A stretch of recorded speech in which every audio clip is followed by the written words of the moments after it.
Global Order. I'm Hindol Sengupta. Today, I'm going to discuss a very important issue. In England, a group called the Muslim Vote has urged the Labour Party that a list of demands must be accepted if the quote-unquote Muslim vote were to support the Labour Party in the upcoming British elections.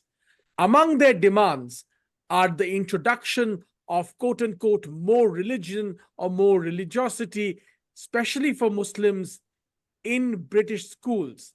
Even the venerable left-leaning Guardian, which is usually always on the left of such subjects, even the Guardian has published an opinion piece saying that quote-unquote Labour Party should ask this group to go to hell. Because it says very proudly, British academic institutions, especially schools, are proudly secular because most British people are secular. What's really going on? To discuss this, I have two venerable academics from London. Joining me, of course, is Dr. Gautam Sen, formerly of the London School of Economics. And also joining me from Queen Mary University is Dr. Prakash Shah, one of the most astute observers of issues like caste and other such social and legal issues in the world. Dr. Sen, Prakash Shah, thank you very much for joining us. No, sir. I'm going to toss this first to you, Prakash, to talk us through the legal implication of this. Can the Labour Party actually accept this? That's a tough call. Let's put it like this. The Labour Party has historically found it quite convenient to rely on the, let's call it the Muslim vote, as a reliable vote bank in Britain. In the past, it used to be the case that because Muslims, like other immigrants, would be working in manual professions or, similarly, blue-collar type of professions, they would have tended to see the Labour Party as a kind of ally, and the Labour Party didn't have to do much effort in terms of attracting that vote. Now, things have changed quite a bit particularly since the Iraq War. At the time, Tony Blair's government was widely blamed for having taken illegitimate military action against Iraq, and the Muslim vote actually switched at the time in quite a significant way. Some of it went towards the Liberal Democratic Party, but you also got the rise of little new parties like the Respect Party, which the MP George Galloway created. And in fact, that party has had quite effective destabilizing effect on the Labour vote at local levels. And most recently, George Galloway has revived his venture by renaming the party something like Workers' Party of Britain, and has gained the seat of Rotherham, which of course may be widely known internationally as one of the centers of the so-called grooming scandal, where essentially you had mass rapes of underage white women, mainly white women, by gangs of mainly Pakistani men. So what we're seeing now with the conflict in Palestine, and it's interesting that it's another international conflict which has led to the kind of, let's say, a mini crisis in the loyalty to which Labour had become used from its Muslim constituency. It's interesting that now it's another conflict which is leading to this kind of, let's say, reflection on the part of Muslim voters and some of the people who are trying to engineer a diversion of the Muslim vote to maybe independent parties or parties which they feel will kowtow to their demands on an issue like Palestine. I'm going to toss this to you now, Dr. Sen. Gautam, if you could explain this to us, this has a wider context. Prakash just took us through a sort of brief history when things begin to change with the Muslim vote, with the Iraq war, with the participation of the UK in the Iraq war and what happens afterwards. He also, of course, mentioned the issue of grooming gangs, a very infamous issue in Britain. But, I want to ask you a question that The Guardian also raised. In a sense, this is a coming together of a pressure group of Muslim voters. No such other pressure groups of religious affiliation presumably exists in Britain. And certainly no secular coming together pressure group exists. So, in such a scenario, what's really going to happen? It's a question that even the Guardian article, is sort of left unsaid or unasked. What's going to happen in the absence of other such pressure groups to balance this out? And where does this, sort of coming together of such a pressure group even happen? Give us a context to all of this. This seems to me to be the onset of a historic turning point. It has not just started in this past week with what the Guardian article has to say. In fact, they've asked for two things. One is to allow Muslims to pray at lunchtime in schools, which was recently repudiated in the British High Court for a famous high-performing school for Michaelia, which is actually dominated by Muslims. And the High Court turned down the demand of the parents. So that's the first thing, that they want prayers to be permitted.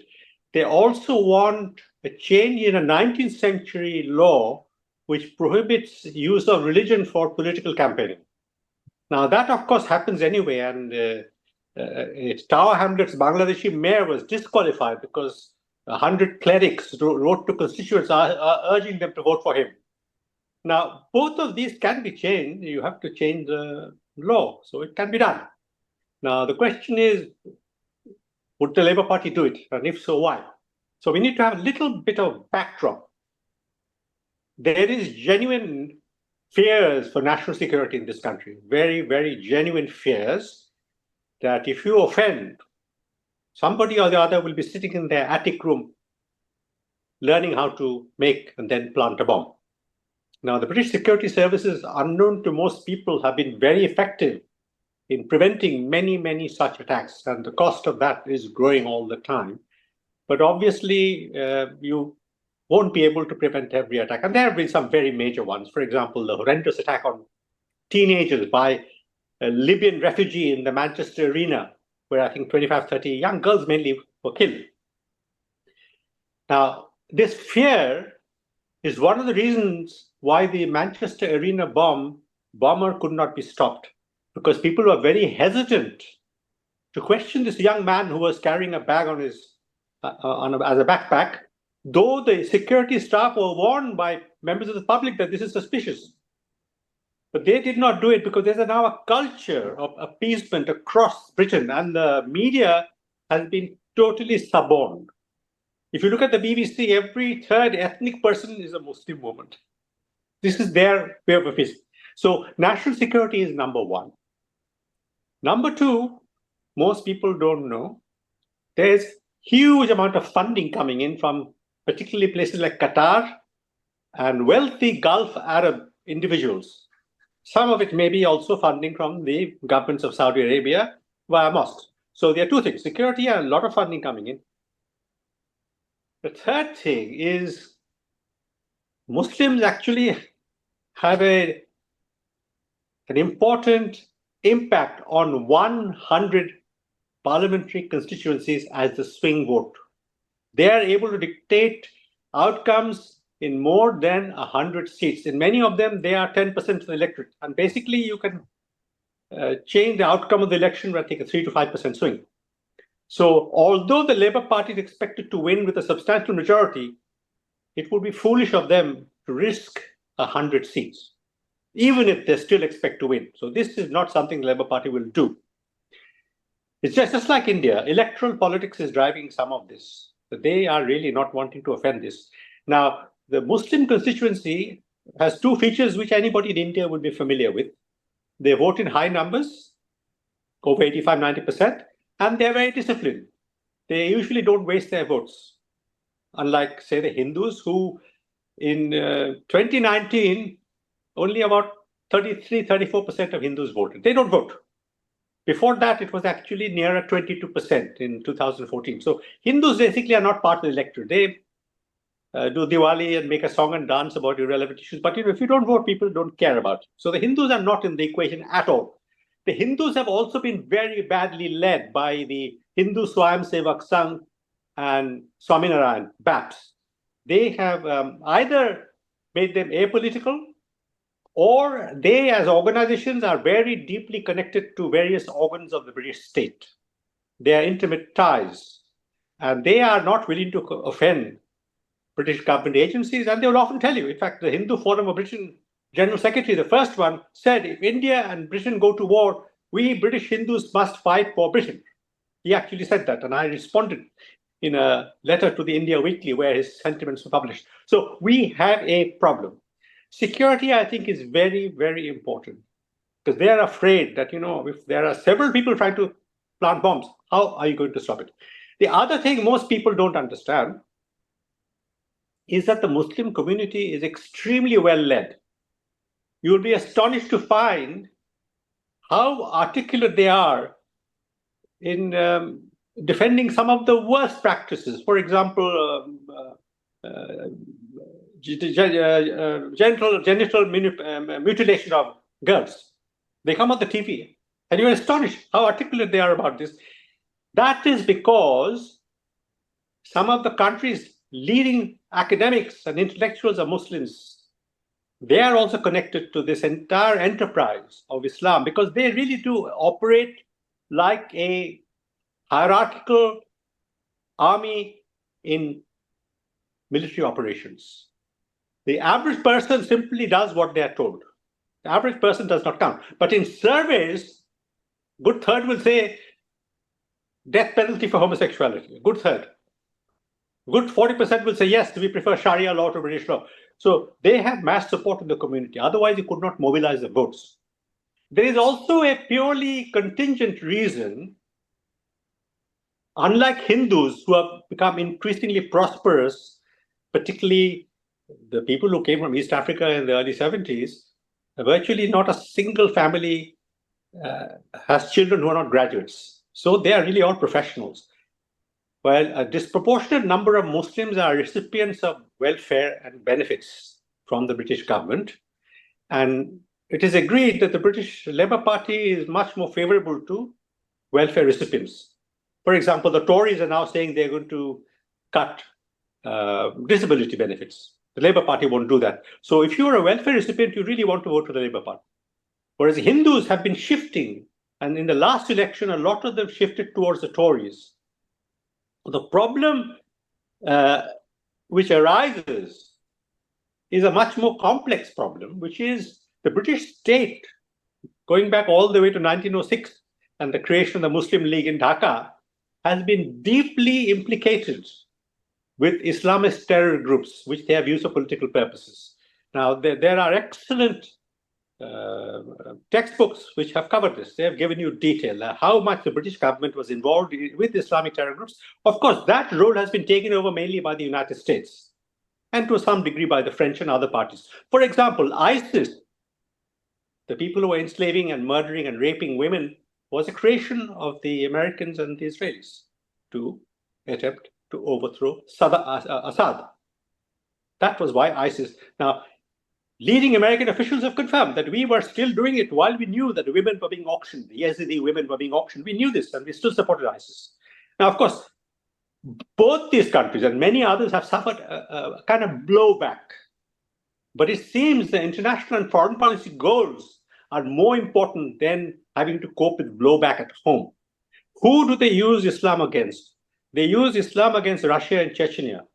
Because Chechnya is the Kuwait of the region, because all the oil pipelines used to pass through Chechnya. All the junctions were in Chechnya. So they wanted Chechnya to free itself from the Soviet Union. Of course, the Russians duly crushed them very bloodily. The only other country against whom Islam will be used is, of course, China. That has not really started fully because the Chinese authorities are willing to use any kind of violence to stop that. And the biggest candidate against whom Islam will be used is India. That is why they're not going to give up. Because they know in order to seize power in India internally, you need the Muslims and caste vote banks, which is what is happening right now. The attempt to organize a Muslim vote bank, as you did in Karnataka, and a caste vote bank. This is what the fight is all about. Now, let me just add one other thing. Hindus politically really are of no consequence, and they are very poorly led. They have also started doing something foolish despite repeated counsel. They have been saying, we want recognition for Hinduphobia. Now, Hinduphobia being recognized will do nothing for Hindus.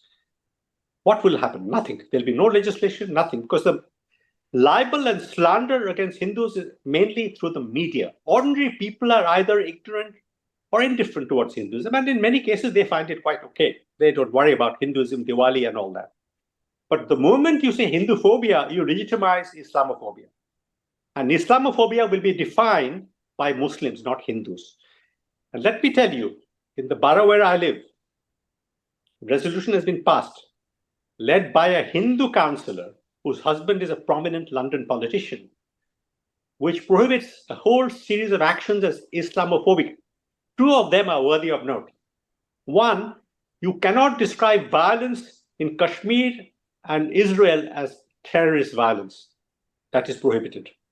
Secondly, you cannot say minorities are persecuted in Muslim majority countries. Now, you might think this is innocuous. Yes, for the average person, but anybody in receipt of council funds, and many, many people are, will be immediately impacted if they breach these guidelines. These are guidelines, but they're enforced, and they are spreading across the country. So to me, something Prakash actually said some months ago in our discussions is of great importance. Islamophobia is a vehicle for the black door entry of blasphemy laws. That is what it's all about. Now, let me repeat what I said. The Muslim community is extremely well led by very sophisticated people. The Hindus have nothing, absolutely nothing in the UK. Maybe Prakash and I might make a claim to be attempting to represent them. And they know what they're doing. And I'm afraid Britain is now led by chancers and opportunists. National interest has no role to play. For example, Tony Blair imported 100,000 Somalis who were culturally totally estranged from the UK. 100,000 were allowed to enter Britain, just like Angela Merkel brought in 1 million Syrians. Now, what is going on now should worry Hindus a lot. Jews are now afraid of going about their business because there are so many demonstrations around. And Hindus got a taste of this in Leicester. And there was violence against temples. It didn't get out of hand, but it could have. And the claim made against Hindus was that they were holding parties in the street in Muslim areas. All this turned out to be totally false because we submitted freedom of information requests to the council in Leicester and the police asking them how many complaints there were for such noisy street parties, which actually is a violation of regulations on noise pollution. Not one prosecution. So we said this accusation is simply false. One Hindu group, a very important Hindu group with very strong connections to the Indian BJP, said, oh, because too many Hindus had come into Leicester and overwhelmed the area. Prakash Ji subsequently found out that even that was untrue because the census which came out soon after showed, in fact, it was the reverse. It was Hindus who were the significant minority committee, but now Muslims have become the largest single minority, over 20% in Leicester, and Hindus were about 17%. So Hindu groups have directly or indirectly been campaigning for radical Islam because these Hindu groups are close to the Labour Party and the Labour leadership. So we actually have a real mess, which has many echoes of how things are in India.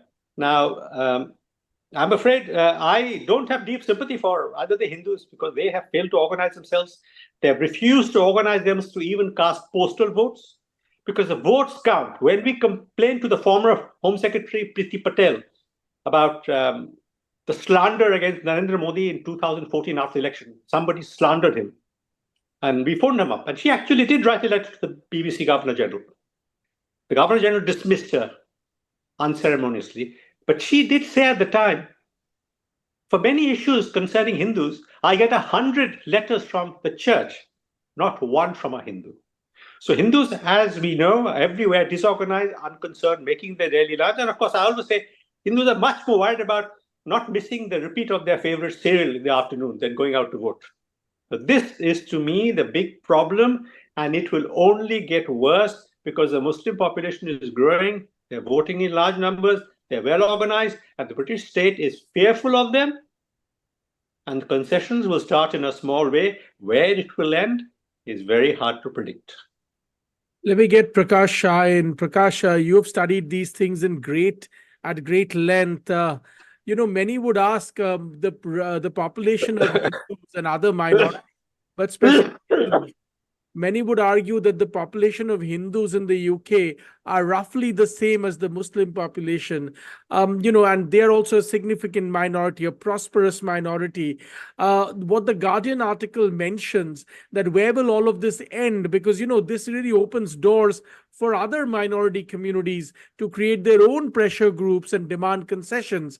And if the British state and the British academic institutions and other institutions, were to remain secular, but they cannot start by making these concessions because you don't know where they're going to end.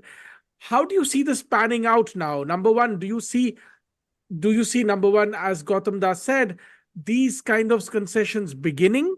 Number one.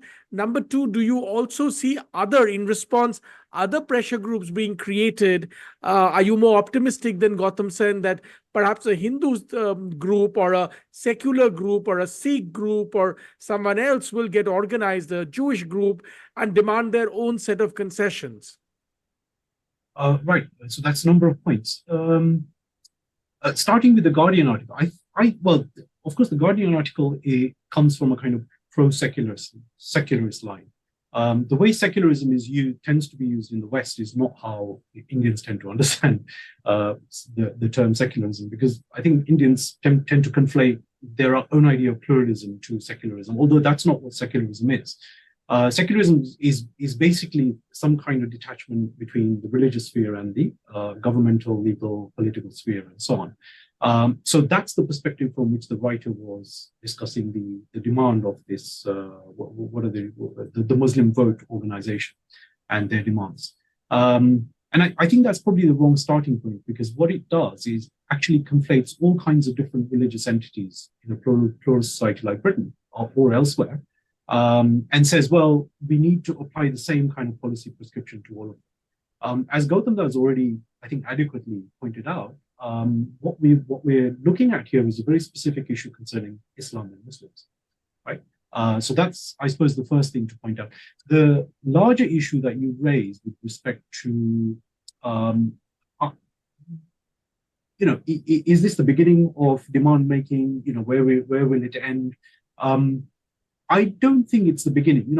I in my preface, I already mentioned some of the earlier kind of, let's say, protest voting maneuvers that were done after the Iraq War. What's happened since that time is that there's been a kind of, let's say, a new type of cohabitation between different types of Muslim groups. So, for example, on the one hand, you have, the radical Islam is often kind of, is a mixed bag of things. You've got the Salafist movements who are sort of, if you like, back to fundamentals, back to the Prophet's time, and so on, advocates. Then you've got the political Islamists like the Muslim Brotherhood and so on. And what's happened particularly since 9/11, but maybe after the 7th of July bombings in London, is a kind of consolidation of these movements. And when you look at the background in terms of who are the people who've been making these kinds of demands, in terms of electoral activism, but also legal activism, which you saw in that Michaela School case, activism on all kinds of other fronts with respect to the education system, which are also included in the demands you mentioned, the political demands you mentioned, you see that there's a kind of new cohabitation of these movements. So there's a very coordinated, let's say, front of differently situated Islamic groups who've been trying to, let's say, articulate a kind of, common set of demands. And that's what we see concretized in this thing. Now, So it's hard to say that, it's hard to substantiate the claim that this is the first time that's of this type. It's not. Right? It's actually a continuation, and as Gautamji already alluded to, it's actually a further consolidation and a kind of entrenchment of this kind of maneuver. And of course, as time goes on, people will learn lessons and so on. There will be a greater inflation of these sorts of demand. Yesterday, actually, I read a very interesting article on the Substack of Ayan Hirsi Ali, and she puts her fingers on some very interesting movements that are happening. In fact, she just doesn't say anything which is new in terms of the conversation that we've already had so far today. So what I would like to suggest is that we may well be in the very early phases of some kind of new form of colonialism. Now, we all like to believe that, colonialism has ended with the post-colonial age and all of that sort of thing. But actually, what's the meat behind that kind of claim? And I think part of the problem comes about because we don't adequately theorize colonialism. And if you look at the Indian experience going back centuries, one of the reasons that's preferred for colonialism, Islamic colonialism, first place, and then later on British colonialism, maybe, why those kinds of colonial movements took root is because of the weakness of the indigenous intellectual frameworks. Now, when you look at contemporary West, you see exactly that. The intellectual frameworks, the universities, the political system, and so on, all of the kinds of, let's say, the broadly media, which Gautamji mentioned, broadly the intelligentsia, has been weakened. And they find it more and more difficult to resist claims made by Muslim organizations, to resist accusations that you are an Islamophobe. There are very inadequate answers which are given to people when they're accused of being Islamophobes. And very often, actually, it's just apology, right? I'm sorry that I'm not really an Islamophobe. So there's an internalization of this idea of Islamophobia, which, as Gautamji says, I'm not the pioneer of the claim that this is a form of blasphemy law, but that's what it will be. It already acts like that. More than 53 local authorities, in fact, there's been a study to show that more than 53 local authorities, including the one Gautamji mentioned, have already adopted resolutions supporting the all-party parliamentary group on Muslims' definition of Islamophobia, which is now what the demand is by this new group, that the Labour Party should actually implement that into British law, which will be highly problematic, and of course it will act like a blasphemy law. But the point for us here, in the context of analyzing whether or not we're in the throes of kind of new colonialism, is that this will be imposed as a way of freezing thought and resistance further. Now, the other thing, which is, of course, quite interesting, is the aspect of violence. Violence always accompanies colonialism, and it forces the colonized to accept frameworks, including intellectual frameworks, accounts of their society, which are actually otherwise not cognitively defensive. And this is exactly what's happening today.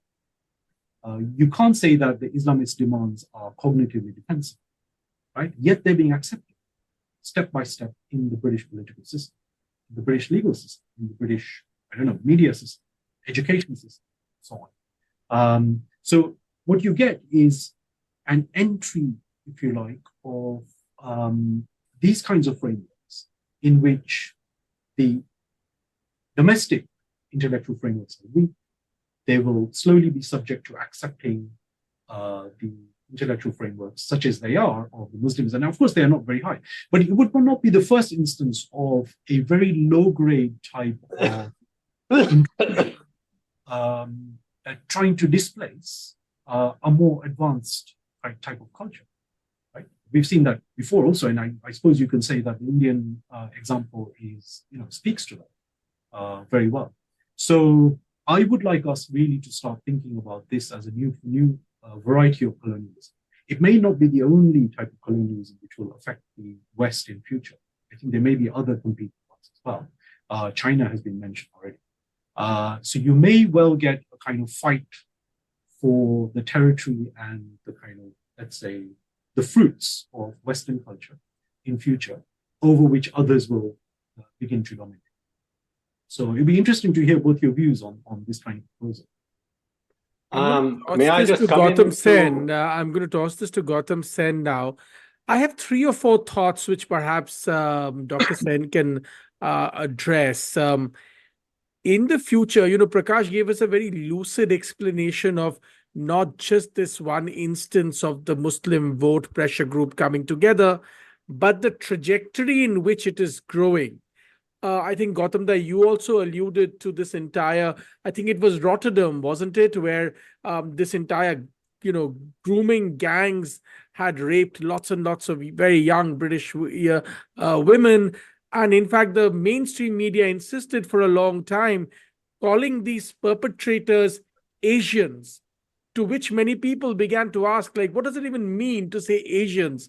Were they Philippines or, Filipino, or what, you can't get yourself to say Pakistani, right? And one of the things that Prakash just said is that this is irretrievably connected to blasphemy law, which you also mentioned. And this entire thing is a creeping thing. It happens step by step as it grows. But a lot of people would wonder that, the pressure group represents a constituency which is only 6% of the British population, roughly, give or take, right? And already these problems have begun. Could it be that and let me be devil's advocate and ask you this, could it be that this is too small a group to really have an impact, or actually there is something else that we are missing? I know you mentioned the organization part was very, very important. And if that's true, do you at all see a pushback from any quarter, or don't you think there's going to be any pushback? Well, there are 2 things Prakash mentioned which I think are worth keeping in mind. One is this phenomenon of internal colonialism. The other is violence. These two issues are very important. Let me add that the Labour Party has just published a document on Islamophobia. And it's a very fascinating document. It is obviously drawn up by some very clever lawyers. It's full of inconsistencies and contradictions because they're trying to avoid saying you cannot criticize religion. What they're trying to say is you cannot be anti-Muslim on an individual level. You cannot hurt their sentiments. But the moment you say hurt their sentiments, the cat is out of the bag. Because you hurt the individual sentiments by criticizing the Prophet and the Quran, for which people have been killed, they have been murdered. You see, and that is the fear the individual has. I've just heard that there was this one famous, Stephen Fry, very famous actor, who apparently said something about Islam. I don't even know what it was. He made a groveling apology, not because he thought what he had said was unjust, but because people are afraid. So this fear has seeped widely into the community. Now, bear in mind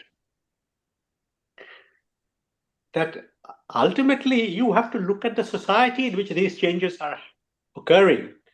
If you want to say this society will resist, you have to look at the society first. And I think this society has lost the capacity to fight back. For the first time since the 18th century, the Enlightenment is being repeated there. The European, British, Scottish, and Scotland Islam is much stronger. The Enlightenment of David Hume, Adam Smith, and an array of thinkers, this is what is being challenged, and the British state and society are showing themselves very weak. Let me give you an example. You just said how they used to describe the rapists as Asian. This was not just Rotherham, by the way. It was across the country, the whole, Oxford, everywhere. And it hasn't stopped. And very few people have been prosecuted. In Rotherham, 40% of all the Pakistani men were implicated. They have hardly punished a couple of dozen. The system can't even cope if it wished to do so. But just think about this. When the prosecutions began, the director of public prosecutions was the current Labour leader, Sir Keir Starmer. And if you Google, you will find there many accusations against him. that he failed to take a robust stand. Now, this is contested and he has denied it, but he was DPS, and you can't say he took an active role. Even more shocking, the former British Labour Prime Minister Gordon Brown is on record when asked about this, said about these young underage girls that they made informed choices. These were people being gang raped. They were often 13, 14-year-old being drugged, filled with drink by older Pakistani men. Almost nobody has been thrown out of this country. Nobody has been repatriated to Pakistan, because that again contributes to European human rights law. So there are many legal barriers to taking stringent action against this kind of criminality. So I am not optimistic. Prakash ji, I think, is saying something quite similar, that it looks problematic. I would say Hindus, particularly the wealthy Gujarati community which has come from Africa, buy a second home in Gandhinagar or Ahmedabad. You may want one day to flee again. Now, why is there this fear? I'll give you one simple example. After October 7 on the Israeli border, there was a demonstration, I think it was in late October, early November, of 150,000 people. They were responsible for many breaches of the law, basically screaming murder at all sorts of communities, and the police did nothing. The police even said, oh, this is not a breach of the criminal law. But you must bear in mind, the size of the British Army is 80,000. London police force is 34,000. So the demonstration was larger than the combined numbers of the British Army and the police force. There is not a lot you could do against it. So this is, I think, a turning point. The politicians have suddenly understood that we have a big problem. We cannot deal with this. We cannot say tomorrow we're going to expel tens of thousands by boats. It is not feasible.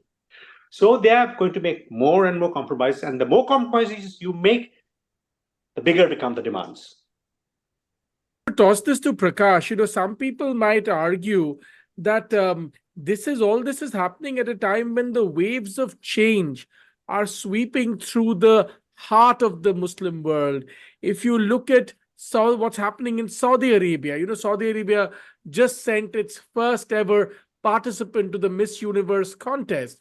You see what's happening in Abu Dhabi and and Dubai. Abu Dhabi opened a grand temple. Gautam mentioned Babs. Babs has opened a grand, beautiful temple in Abu Dhabi. Today, if you go to the Abu Dhabi's greatest mosque, the Sheikh Zayed Mosque, you walk through the passageways and all the messages on the walls show all the communities that live in UAE and the bonhomie between them. It shows Hindus and Christians and so on and so forth. This change, for the first time, we are hearing that in Saudi Arabia, non-Muslims will be allowed to go to Mecca and Medina. So when all of this change is happening at the heart of the Islamic world, why is the UK seeming different? Is it therefore a problem within some communities, within the Islamic community in the UK? Because clearly at the heart in Saudi Arabia and UAE, lots of changes happening. Can I say something quickly before Prakash comes in? Please. You actually raised a very important point. What you said is actually of paramount significance. I'll only say that there have been secular movements in the Arab world going back to the 40s and 50s. These are all crushed by the British and the French first, and then by the Americans. They are the ones who implanted these conservative monarchies to steal their oil and to give them an ideology to control their populations. Now, this hold is weakening somewhat, partly for economic reasons. But these monarchies cannot survive without Islam, because if you remove Islam, the justification for being an autocracy is gone. You can only justify it by saying, I am the fountainhead of religious probity in my country. I represent the Prophet. If you can't say that, Hussein of Jordan is in trouble, the Saudis. So there is a big problem over here. But indeed, this is the biggest hope, that change in the Muslim world will percolate eventually to other societies. But smaller communities are much more apt to hang on to their traditions so that they do not lose their roots, their moorings, their interconnections. And one of the things that the Muslims hate most of all is their women marrying out.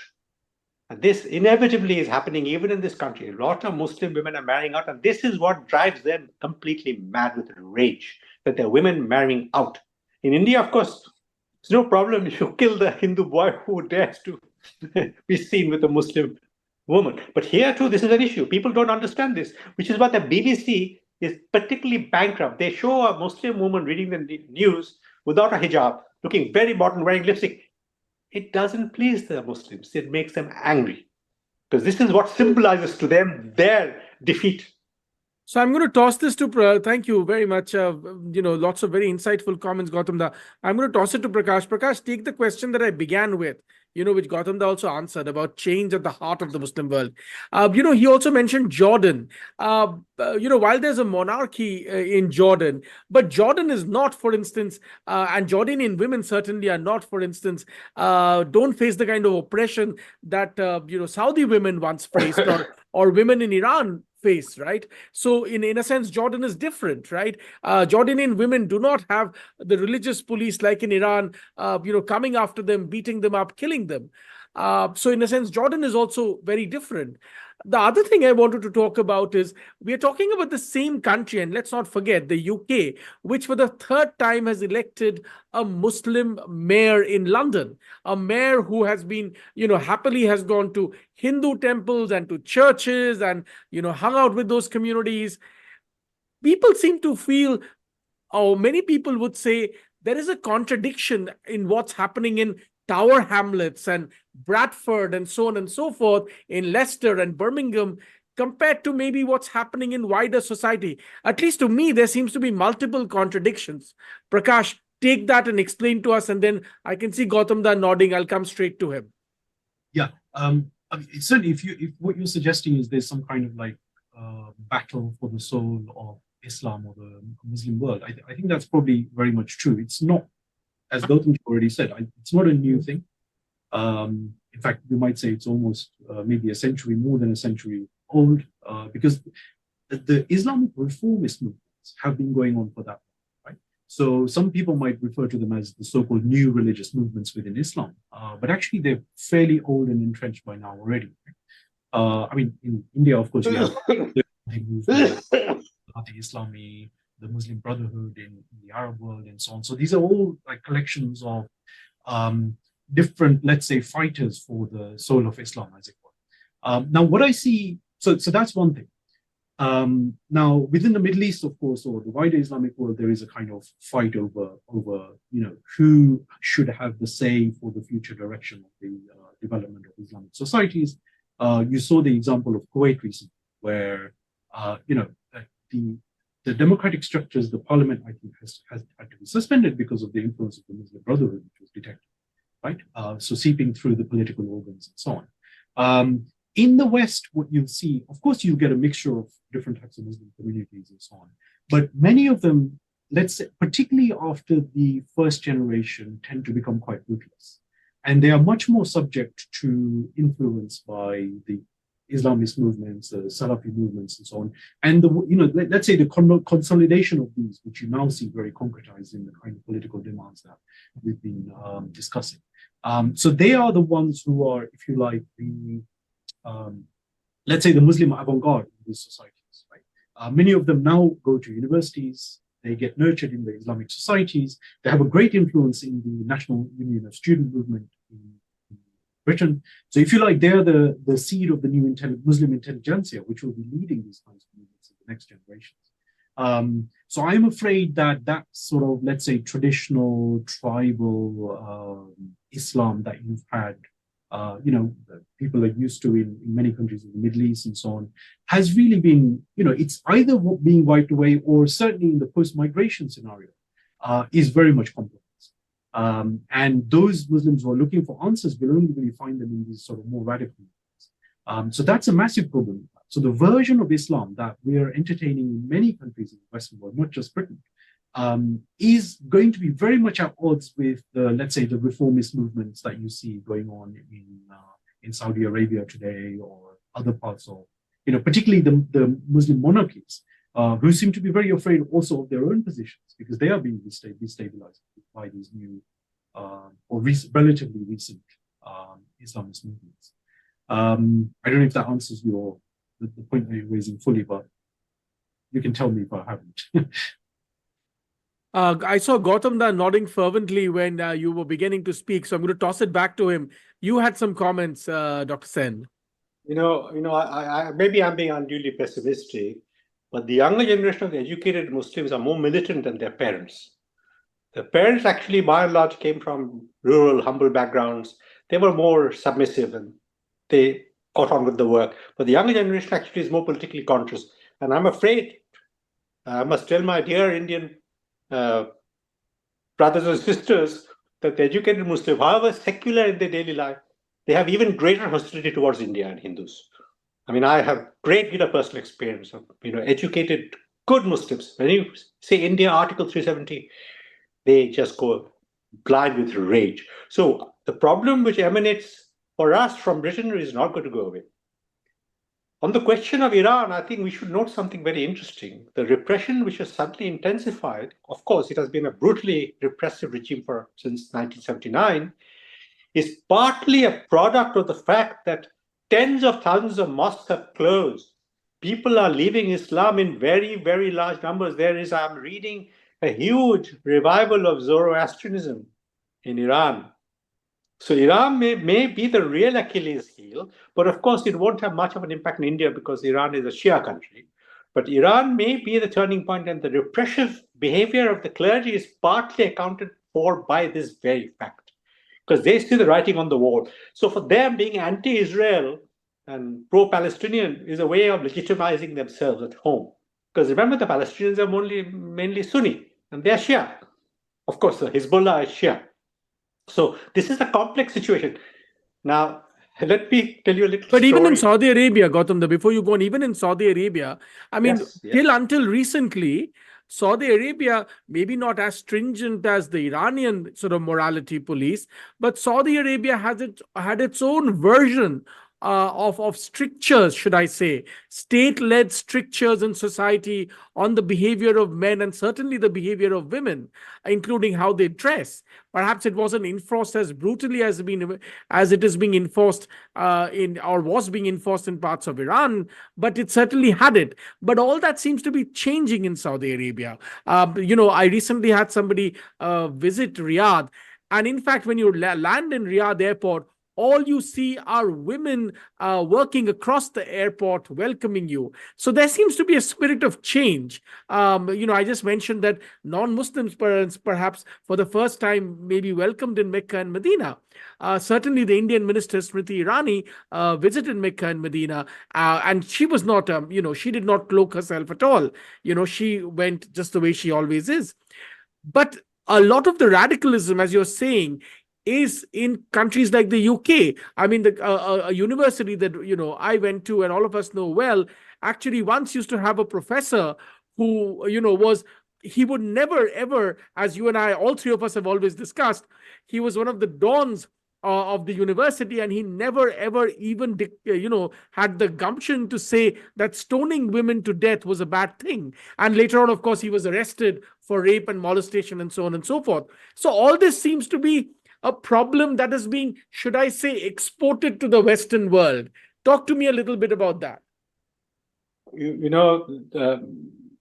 The issue is like this. There's certainly change in Saudi Arabia. As you mentioned, UAE, I have relatives living there, friends living there in Abu Dhabi and Dubai, and they always speak to this change. And in fact, I have a very close relative who was a judge in Qatar, and he sent me a picture of himself with a glass of scotch balancing on his balcony. So indeed, there are winds of change. However, we have to understand something very fundamental about Islam, which is very important. The great strength of Islam in society is due to the sexualization of Islam as a religion. It is sexual control, which is absolutely the central feature for the stability of Islam. In fact, one of the most intelligent friends of mine who I know from any community of Pakistani, who was actually a Trotskyite at one time, has now become very devout. He used to say to me, I hate going to the mosque. It always ends up talking about women's dress code. This is actually an illustration of the importance of the sexualization of religion. Now, in the case of the Saudis in particular, most of all, Mohammed bin Salman has understood in the modern world, particularly in a post-oil era, economic transformation is the key to survival of a country and his regime. But he is confronted by a huge contradiction, which is not easy to resolve, which is that no country in the modern world has developed with a low female participation in the labor force. So you really will have to free women. Women will really, and once women are earning their own money, I'm sorry, the men will not be able to dictate to them in the way they can when they're at home with 6 children, subject to beatings. So a huge social change which will jeopardize the very hold of religion which we are seeing in Iran. Now, Iran actually is interesting in this regard. Even after Khomeini came in, the numbers of women in universities shot up. And despite everything, this increase in the number of women has had something to do with the current changes. The fact that they're better educated, being not educated at all and being educated, being able to read and write, makes for a change. Now, this is the contradiction for Saudi Arabia most of all. UAE has solved this problem somewhat by importing labor. Qatar is 250,000, all imported labor.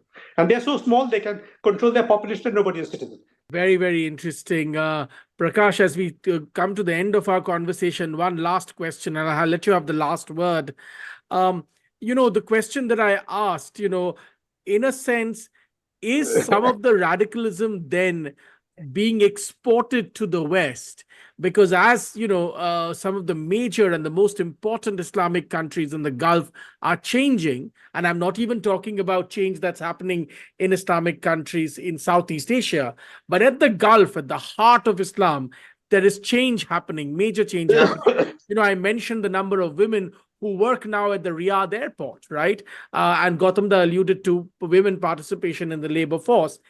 Is it true that perhaps some of the radicalism then is being, in a sense, exported? One academic once told me that a lot of when the Gulf countries began to become worried that this radicalism will spread and threaten the very state, in a sense, they sent it off to cities in Amsterdam and London, in the UK and other parts of the world, and sent the most virulent preachers away from their sort of state territory to other parts of the world, which would take them. And of course, many parts of Asia would not take them. So they went off to the West, which is where we know that in parts of, in the Netherlands, for instance, it is the arrival of this kind of preachers 30, 40 years ago that created or began this problem in different mosques.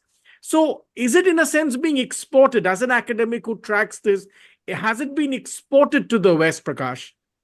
I think there's definitely an element of it. The extent to which it might be a sort of deliberate ploy or, kind of sophisticated geopolitical, political calculation and so on is difficult to judge. But recently I came across the phrase migration diplomacy, and it was used partly in the context of the way in which President Erdogan of Turkey uses the pressure of migration into Europe as a diplomatic tool. And of course, we know that many of the migrants that are being temporarily or semi-permanently being housed in a place like Turkey are actually Muslim migrants. They come from further afield, places like Eritrea or Afghanistan, Iran, and so on.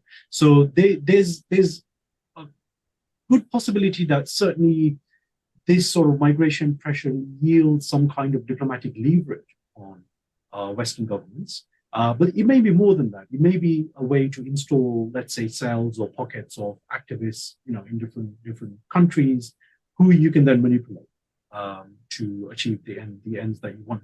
Well, one of the things I wanted to close with is also to ask the question whether or not, from an Indian perspective, we should regard these developments as either neutral or simply, fall into some kind of Schadenfreude, which you often see, Twitter, X kind of conversations. It deserves these former colonists, they deserve these kinds of infiltration of, Islamic movements and so on, and undermining of their society and so on. I'd be very careful about that. Not only because it affects the citizenry, the wide citizenry of these countries, but also I don't think it's going to have neutral effects on India. And you've seen that in previous movements, let's say the anti-India movement because of the Kashmir issue and so on. But this kind of thing can intensify. So once the shading, the political shading of countries like Britain takes a much more overtly Islamic position, we will see many interesting developments. Right? So it might actually be end up being easier for a country like India to deal with Saudi Arabia than it might be for them to deal with Britain in the years to come. So we've got to watch out for these developments. Certainly, I'm sure policymakers in Delhi and so on are not oblivious to these kinds of problems, but they ought to register on the radar. I was going to give Prakash the last word, but I cannot. Something he said, I cannot help but ask you, Gautam Sen. This is actually something I feel too, and many people in India feel that today it seems like it's much easier for India to deal with a country like Saudi Arabia, even a country like Iran or UAE, any country in the Gulf, right? Then actually deal with many constituencies or some might say often the very state of the UK. Often the UK seems to be creating more trouble, or Canada seems to be creating more trouble with India than as far as radicalism is concerned, than anything emanating from the Gulf. That we would not think even 10, 20 years ago, isn't it? But that seems to have come to pass. And as Prakash is saying, that might yet well be true in the future. Last word, Gautam Sen. This seems to be the case, or this perhaps will be the case going forward too. How do you see this? The hostility towards India from countries like Canada and the United Kingdom, and actually the Indian policymakers regard Britain as an adversarial country. They have said this as much. It's nothing to do with Islam yet. This is to do with the fact that the United States wants India to be a vassal. And India has never been willing to kowtow. And at the moment, you can see this being discussed by our very foreign minister pretty openly. So this hostility is to do with the fact that the British do as they're told. All anti-Indian policy in Britain, all anti-Indian policy in Ottawa originates in Washington. In many instances, I'm sure the British complied reluctantly. Does the British have a stake in joining us because of our economic trajectory? Let me just conclude with one word just to reinforce this whole question of vassaldom, which is originating from Washington. And Professor Mersheimer and others call Germany a vassal, Japan a vassal. All of these are vassals of the United States. Is that Mohammed bin Salman, people should remember, was asked about the export of Islamic radicalism. He said, we did it because the Americans wanted us to do it. It's just like the formation of the Muslim League in 1906. The Americans thought an Islamic constituency would be a very good lever, particularly against countries like India and elsewhere, that we would control this. But the Americans get everything wrong. Can you tell me of a single successful venture except the invasion of Grenada? So they've got this wrong too, and they are going to suffer less of a blowback. But the British, I hope, will not be completely in the soup. But that is possible. This has been an incredible conversation. Dr. Gautam Sen, Dr. Prakash Shah, thank you very much.